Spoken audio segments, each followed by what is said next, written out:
inequities across society and what higher education diploma actually means for people. And I think this is important. When the program got started, when Lyndon Johnson's program got started in 1965, Congress and President Johnson would say that they wanted poor people, modest income people, to have their education covered by grants.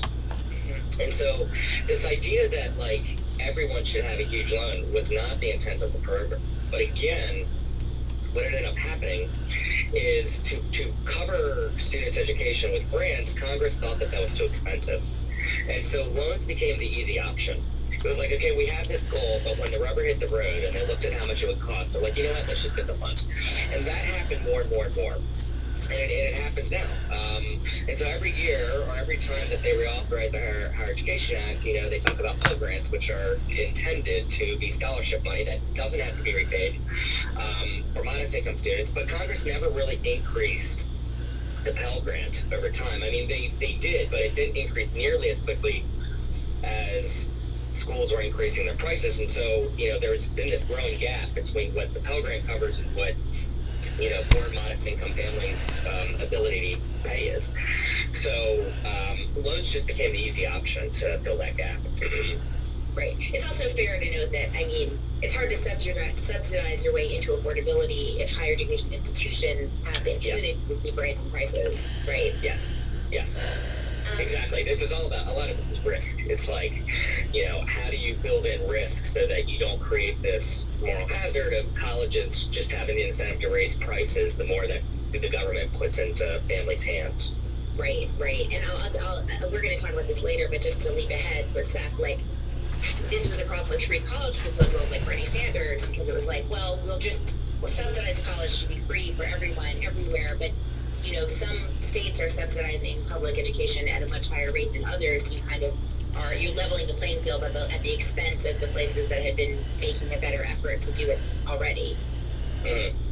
Yeah.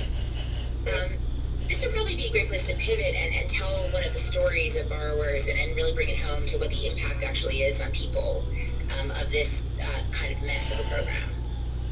Yeah, so the main character in my book, it's a woman who's a single mother of two in Pennsylvania. And she was a secretary in the early 1990s. And she really felt like she was in a dead-end job. And again, based on the statistics that I said earlier, she basically was. If you looked at what was happening with the wages of non-graduates, they were going down, and she was feeling that. And so she had this epiphany one day after work. She said, I'm tired of living this lifestyle. She was in her mid to late 20s at the time, and she said, I'm going to go to college. College is clearly the answer. And so she worked in a law firm at the time as a secretary, and across the street from her law firm was this private college called Fairleigh Dickinson. It's a middle-tier college, solid. It wasn't a for-profit school, but it also wasn't like this prestigious, Princeton University. It was close to her work, and it was very convenient. And so she walked across the street one day after lunch, and they said, yes, we'd love to enroll you. And it was like clockwork. I mean, you just basically signed, she said, I don't have money to pay for this. And they say, basically, don't worry, here, you can take out student loans, and this is a good investment. This is good debt. And she said she didn't think twice about it. And then, lo and behold, she wanted to be a psychologist in New Jersey, and so she learned relatively quickly that in the state of New Jersey, she worked in New Jersey, but she was from Pennsylvania, so that's why I mentioned two different states, that she had to get a PhD. And because this was state licensing rules required her to get a PhD. So just to pursue her dream of becoming a psychologist, she would essentially need 8 to 10 years of schooling between graduate school, PhD, and undergraduate. And that ended up being really expensive. But again, each year she would just sign the paperwork that was required to get a student loan. They did no credit check or there was no review of how much she would earn afterward, whether the debt she was earning was too high. Lo and behold, she comes out of school in the early 2000s with $120,000 in debt, and a quarter of that was, or about a fifth of that was interest only, because the government, again, had been charging all of this interest, including while she was in school, in part to reimburse the banks and Sally Mae, who was her lender. And so she had this huge bill, and it was just like quicksand. She kept on paying month after month, and it just wasn't going down. She had to take 1 year. She used forbearance, which is this option of suspending payments because her estranged husband at the time had stopped paying child support. She had 2 young children, and life happened. It was either that, or one time a tree fell on her house during a storm, and the insurance didn't cover all the damage, and she had to pay for that. But this whole time, she's paying money toward her loans. And it got to the point where after 17 years, she still owed $100,000, even though she had basically paid back all of the money that she originally borrowed. The interest had been accruing, and this was a 30-year loan, and she just couldn't keep up with the bills. So she filed for bankruptcy, and the government fought for her for 2 years. And I'll hold off on telling you what the final outcome is, because that's the end of the book. But I just think it was a good example of someone who was really trying to do everything right, who was really putting her faith in all of these big institutions, whether it was her college or grad school or Congress itself, and just really, really was working hard to make things right, and it really ended up harming her in the long run. Josh Mitchell, The Debt Trap, subtitled How Student Loans Became a National Catastrophe. Speaking with NPR reporter Anya Kamenetz. Yeah, that's something that really hit home to me, and I think this is probably the moment to mention that I also wrote a student debt book.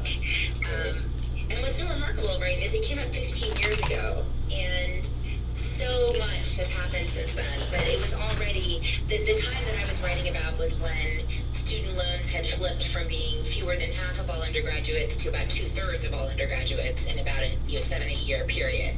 So it was really the beginning, but we were already kind of seeing some of these issues and problems coming up. And I'm curious, what your thoughts are about how the politics of student loans changed during the financial crisis, and then kind of occupied debt, student debt, and how they became a bigger and bigger issue on the national political scene. Right. So I think up until the Great Recession, loans were again seen as like this investment. And I think some people were complaining about student debt, but really loans were seen as the ticket to the middle and upper class. It was a good investment. I'm a little bitter because people were definitely like, this is not a big deal. Millennials are so entitled. Why are you complaining about this? Debt is all good. And there was this mentality at the time. People were buying houses with 0% down.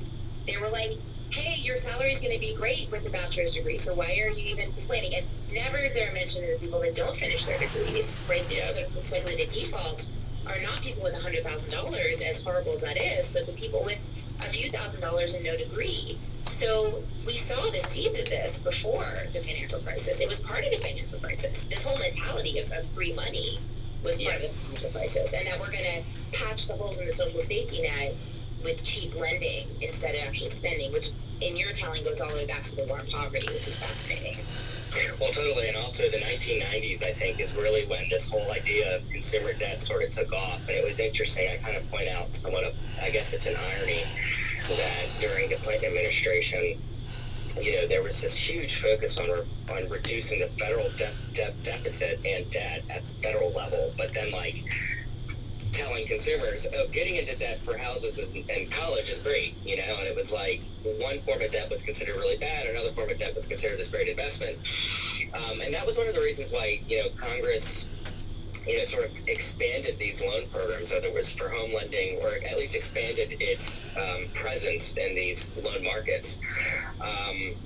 Was because, again, they saw this form of debt as good debt. And you see this consumer debt really started to take off in the 90s, and especially in the 2000s. And again, in the 90s, when I grew up, college was just seen as you just had to go. And the